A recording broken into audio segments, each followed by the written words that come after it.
Hello everyone and welcome to Lois and Morgana Davidson Art. It's Morgana here and today I'll be sharing this beautiful sunset wetland scene with you, painted with a pair of beautiful swans. Before I begin painting, I wanted to quickly share my rough sketches with you. This took me around 10 to 15 minutes just to map out a couple of different ideas for compositions of a wetland scene with sunbirds. I ended up deciding that this one here, number 2, was my favourite and was the one that I'm going to be working on today. So I'll be beginning today's painting with a blank sheet of watercolour paper. I'm using a size 1/4 imperial sheet, but this painting would work on any size, so choose whatever you feel the most comfortable working on.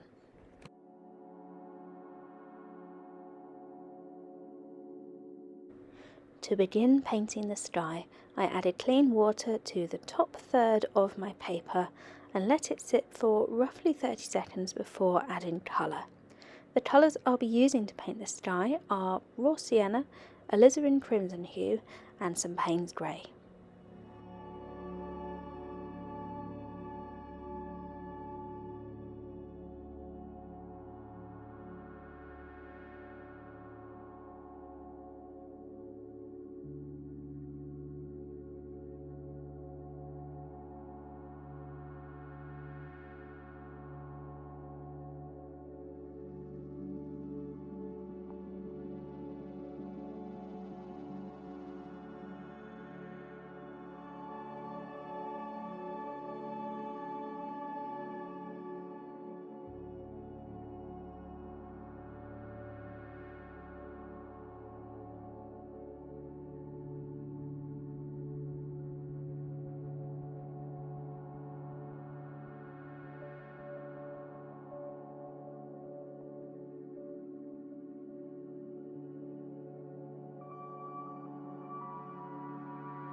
To get a nice bright sun into this sunset, I'm going to use a lifting technique we call the coin trick.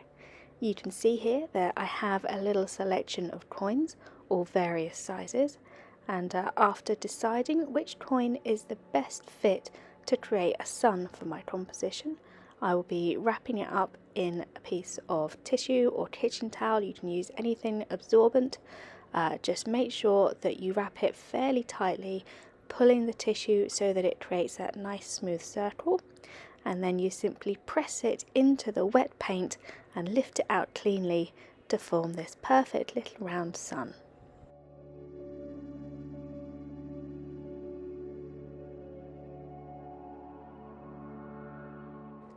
If you like, take a little of your sky colour and with a soft damp brush pull some subtle clouds across the sun to soften down this hard edge shape.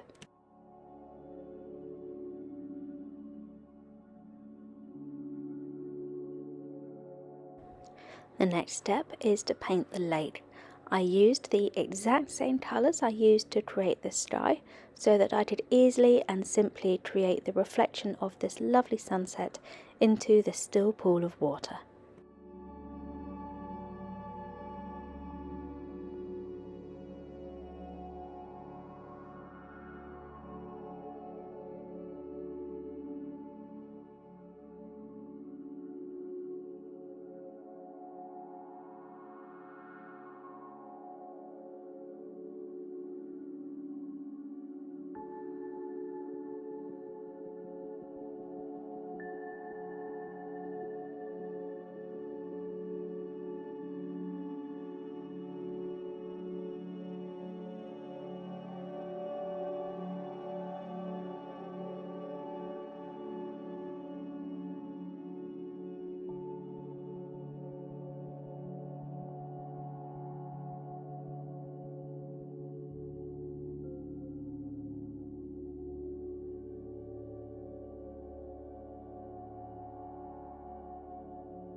I mixed some alizarin crimson and Payne's grey to get this nice neutral dusty colour, which I then used to paint this thin line of distant horizon just as the sky paint was still wet, so the line softened and diffused as the painting dried. After allowing the painting to dry flat, as you can see here, I decided to add a little extra lightness into that horizon line by lifting out a line of paint. This is a handy little technique, and all you need for it is a ruler, a good flat brush and some clean paper towel or tissue. Simply take your flat brush, dip it in some clean water, dab it so that it is only a little damp, then swipe your brush along the horizon line using the ruler as a guide to lift out colour, and quickly lift away the excess water in one clean sweep with your tissue or paper towel. This of course would work a little better if I had a longer ruler, but as you can see, it's created this lovely strong pale line here, and this is a really handy little lifting technique to remember if your horizon gets a bit too dark, just like mine did here.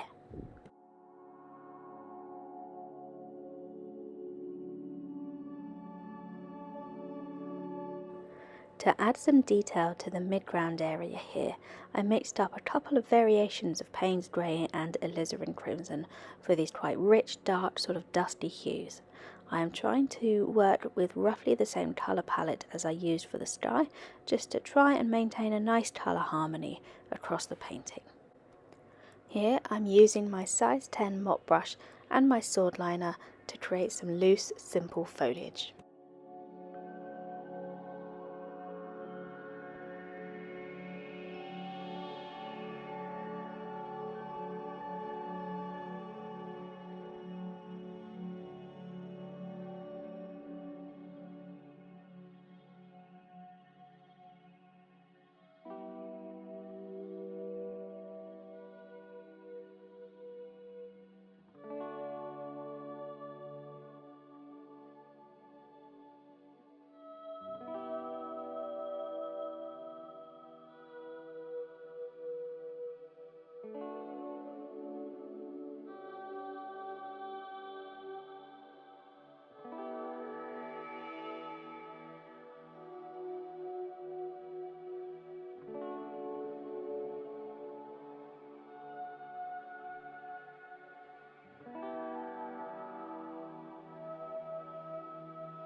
For the foreground, I wanted plenty of tall, statuesque reeds, rushes and grasses.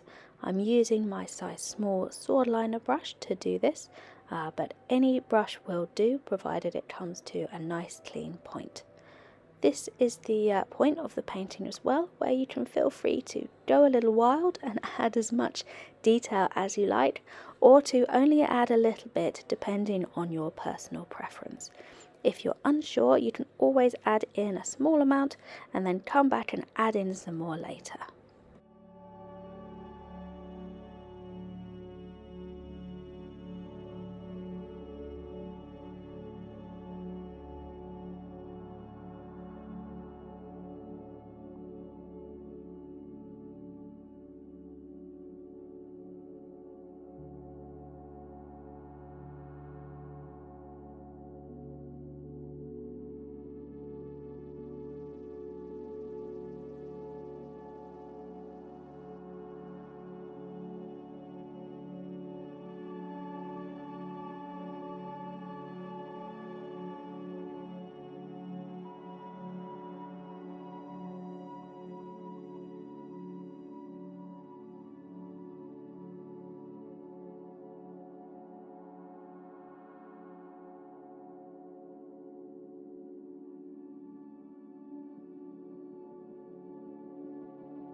Now it's time to add the finishing touch, this pair of lovely swans flying into the sunset together. I've sketched the outlines directly onto the painting just using HB pencil, and we'll be painting them simply using a small detail brush and some white gouache. You could always use the masking fluid technique here, and if the birds were much larger, that's what I would have done. However, with these smaller birds, it's actually a much simpler matter to paint them on afterwards using an opaque colour that will go over your sky colour, which also allows you a little more flexibility when deciding where to position them in the composition.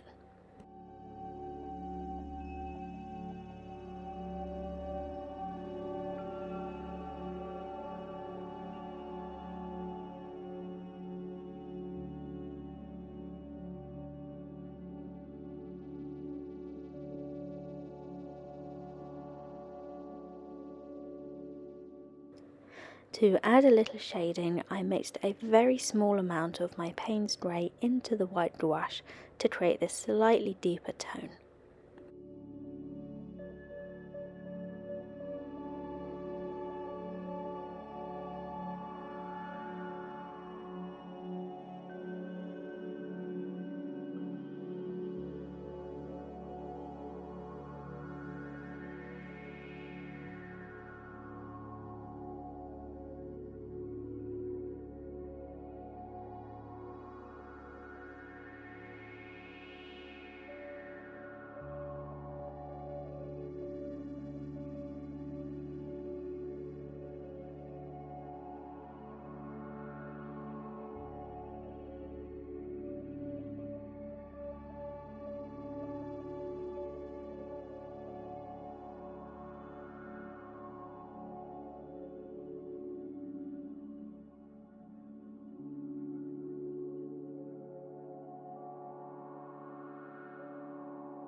And with that finishing touch, the painting is complete.